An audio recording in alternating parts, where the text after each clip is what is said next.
Mana nih? Kagak ada yang mau beli apa ya? Iya nih, padahal tinggal satu, pulpen tinggal satu, buku tinggal satu, tisu tinggal satu. Katanya Bang Haji mau ngasih stok. Bang Haji mah baik cakap. Nah, ini orangnya nih. Nih. Aduh, bener. Nih. Nah, ini isinya 6 lusin buku, 5 lusin pulpen, 2 lusin pensil. Semuanya 351. Nah, tugas kalian jual ini barang untung 30% ya. Saya tinggal nih. Saya mau mandi. Mandi dan biar nggak bau. Mandi dan biar nggak bau. Kamu ngerti nggak, San? Aku aja kagak ngerti, MTK aku aja remed. Tenang, Dap, kamu nggak sendiri. Aku juga nggak ngerti.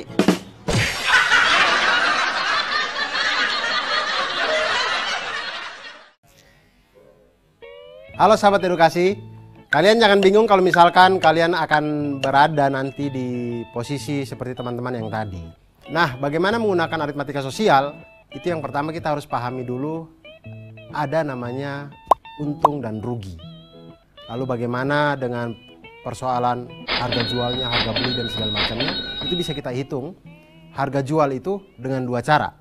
Yaitu ketika kita untung. Ketika kita untung berarti harga jual kita itu lebih besar dari harga beli. Maka harga jual itu adalah harga beli ditambah dengan untung. Tapi kalau kita rugi, maka harga jual itu dia lebih kecil daripada harga beli. Maka harga jual itu sama dengan harga beli dikurangi rugi. Lalu bagaimana dengan harga beli?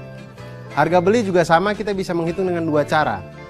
Yaitu pertama ketika untung. Ketika untung maka harga beli itu pasti lebih kecil dari harga jual. Maka harga beli sama dengan harga jual dikurangi dengan untung. Dan ketika rugi, maka harga beli itu lebih besar daripada harga jual. Maka harga beli sama dengan harga jual ditambah dengan rugi.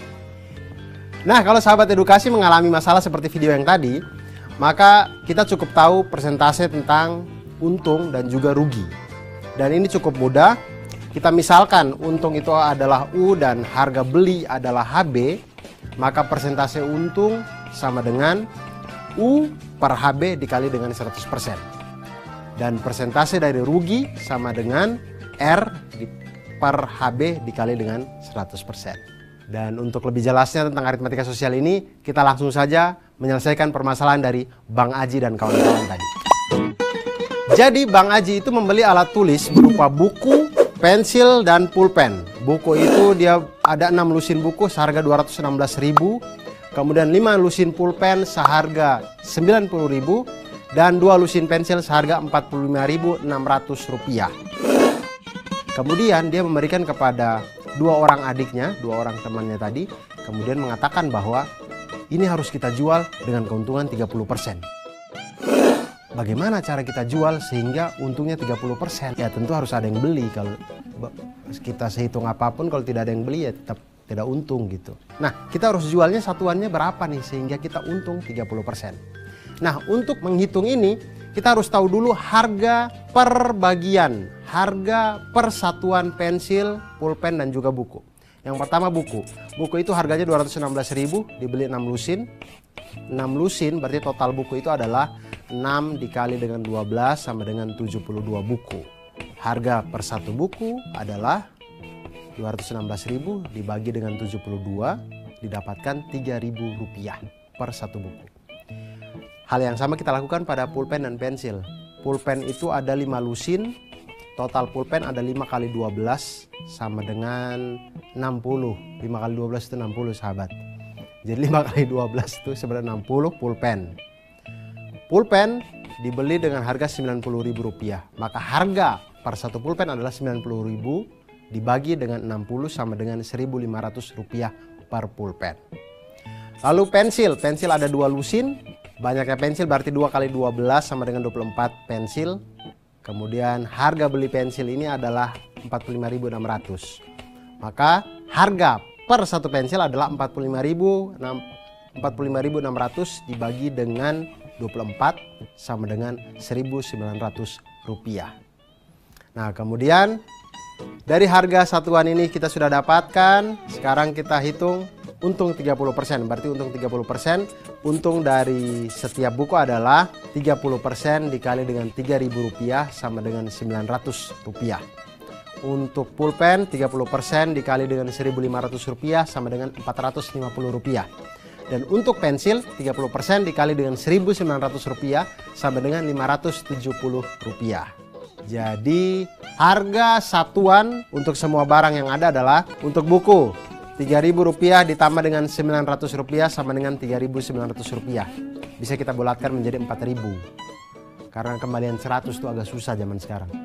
Kemudian untuk pulpen Rp1.500 ditambah dengan Rp450 sama dengan Rp1.950. Dibulatkan menjadi Rp2.000. 100 sudah susah, apalagi Rp50 sudah tidak ada di Indonesia. Kemudian untuk pensil ada Rp1.900 ditambah dengan Rp570 sama dengan Rp2.470. Apalagi ini harus kita bulatkan menjadi Rp2.500. Sehingga sahabat edukasi, kalau kita mau untung 30% dengan barang-barang yang tadi, harga jualnya seperti yang sudah kita kerjakan. Berikut ada tips dan trik buat sahabat edukasi semuanya. Jika diketahui harga beli HB dan persentase keuntungan N%, dapat digunakan rumus harga jual sama dengan 100 ditambah dengan N% dikali dengan harga beli. Dan jika diketahui harga beli dan persentase kerugian N%, maka dapat digunakan rumus harga jual sama dengan 100 dikurangi N% dikali dengan harga beli. Nah, sahabat edukasi, itu tadi kalau kita belajar tentang matematika, hidup ini akan semakin lebih mudah. Aritmatika sosial sangat berguna di saat kita melakukan jual beli di dalam kehidupan kita. Kita beli mainan jadi tidak ditipu, kita membeli snack tidak ditipu, dan kita menjadi orang yang siap untuk mulai berdagang sendiri.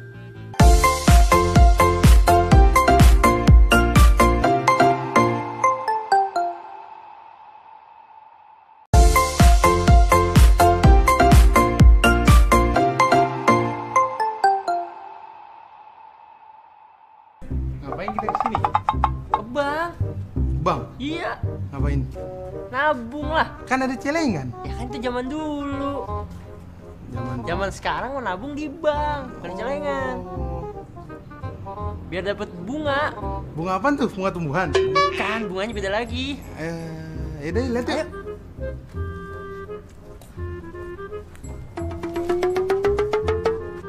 Misi mas, ada yang bisa saya banting? Bantu mas. Iya bantu maksud saya. Salah. Mana bangnya? Ini bangnya. Mana celengannya? Celengannya di dalam. Celengan apaan tuh? Celengan ayam. Alah, ini mas teman saya sakit gimana ya? Bukan rumah sakit ini bang. Oh, jadi saya mau nabung nih. Kira-kira 6 bulan saya dapat berapa persen bunganya? Berapa persen ya? Saya kurang tahu. Teman saya yang tahu. Nih bunganya. Bukan, itu tumbuhan. Ini baru bunga.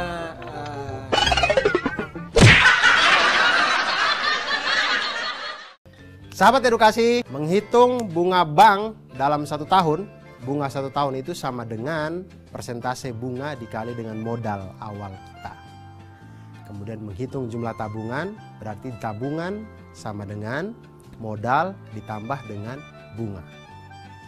Dan menghitung bunga dalam beberapa bulan tertentu, tidak sampai 1 tahun misalkan, beberapa bulan misalkan bunga 6 bulan, maka 6/12 dikali dengan persentase bunga dikali dengan modal. Atau misalkan bulan ke N, berarti N/12 dikali dengan persentase bunga dan dikali dengan modal. Dan untuk lebih jelasnya kita perhatikan masalah berikut ini. Misalkan ada 2 anak bernama Vina dan Zulfa ingin menabung di sebuah bank masing-masing sebesar Rp600.000 dan Rp450.000. Vina Rp600.000 dan Zulfa Rp450.000. Jika bank memberikan bunga sebesar 8% per tahun, berapakah uang Vina dan Zulfa setelah 6 bulan? Nah, ini tidak sampai 1 tahun, berarti mereka akan mendapatkan bunga di bawah 8%. Yaitu bunga 6 bulan untuk tabungan Vina adalah 6/12 dikali 8/100 dikali dengan Rp600.000 sama dengan Rp24.000. Dan bunga 6 bulan untuk tabungan Zulfa adalah 6/12 dikali dengan 8/100 dikali Rp450.000 sama dengan Rp18.000. Nah selanjutnya maka tabungan Vina dan Zulfa adalah Vina sama dengan 600.000 modal ditambah dengan 24.000 bunga sama dengan Rp624.000. Dan Zulfa modalnya Rp450.000 ditambah dengan bunga 6 bulan Rp18.000 sama dengan Rp468.000. Itu jumlah uang mereka kalau selama 6 bulan mereka tidak mengambil tabungannya untuk membeli hal-hal yang tidak perlu dalam kehidupannya. Begitu. Selamat mencoba.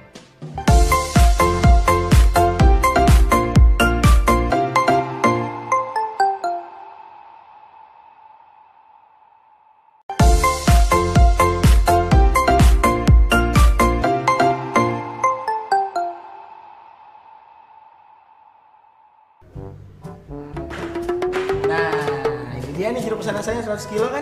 Iya pak. Yaudah nanti kamu sekalian pindahin ke dalam ya, pindahin jeruknya. Pindahin kemana pak? Ya ke keranjang lah.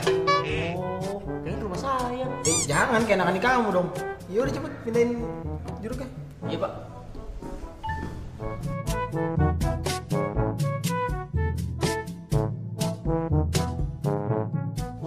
Itu gimana jeruknya? Ini semuanya 95 kilo pak. Kok 95 kilo doang? 5 kilo kamu makan ya? Enggak pak, kan petinya 5 kilo sendiri. Oh, petinya. Ini kalau jeruk saya jual 10.000 per kilo, kira-kira saya dapat untung nggak ya? Saya kurang tahu dah pak. Tapi kalau bapak gratisin pasti laku dah. Jangan gratis juga. Saya dapat untung dari mana kalau kayak gitu?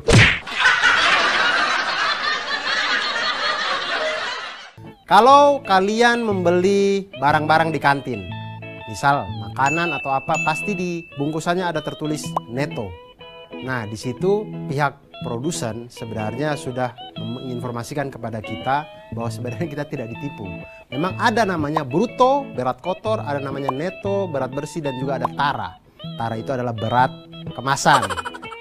Dan ketiga hal ini mempunyai hubungan sebagai bruto sama dengan neto ditambah tara, neto sama dengan bruto dikurangi tara, dan tara sama dengan bruto dikurangi dengan neto. Nah sekarang sahabat edukasi kita lihat masalah Pak pengusaha yang tadi. Dia membeli 2 peti jeruk. Masing-masing peti beratnya 100 kg tapi mempunyai tara 5% tiap peti. Kemudian dia beli 1 peti itu dengan harga Rp800.000. Nah sekarang masalahnya adalah dia ingin menjual jeruk-jeruk itu 1 kilogramnya Rp10.000. Nah dengan langkah ini kira-kira dia mengalami untung atau rugi. Nah yang pertama hal yang harus kita lakukan adalah kita harus menghitung neto berat bersih dari setiap peti. Karena taranya 5% maka neto tiap peti sama dengan 100 kg dikurangi dengan 5% dikali dengan 100 kilo ini sama dengan 95 kg. Jadi neto keseluruhan 2 peti adalah 2 kali 95 sama dengan 190 kg. Cukup berat untuk dibawa sama anak buahnya yang kurus tadi itu. Kemudian sekarang menghitung harga jual, harga beli dan keuntungan. Menghitung harga jual dengan menggunakan neto keseluruhan dikalikan dengan harga jual per kilo. Jadi hitung harga jualnya itu harga jual sama dengan 190 kilo berat neto tadi. Kemudian dikali dengan 10.000 sama dengan Rp1.900.000. Kalau jeruk 2 peti ini semuanya dia jual habis itu dapatnya Rp1.900.000. Nah harga belinya 2 peti itu 1 petinya kan Rp800.000. Maka harga 2 peti itu adalah 2 kali Rp800.000 sama dengan Rp1.600.000. Di sini kita lihat bahwa harga jualnya ternyata lebih besar dari harga beli. Maka dia di dalam kondisi untung. Untungnya itu berapa? Untungnya adalah Rp1.900.000 dikurangi dengan Rp1.600.000 sama dengan Rp300.000. Ternyata informasi-informasi dalam bungkus itu berguna untuk kita. Dan semakin kita belajar matematika, hidup kita akan semakin mudah.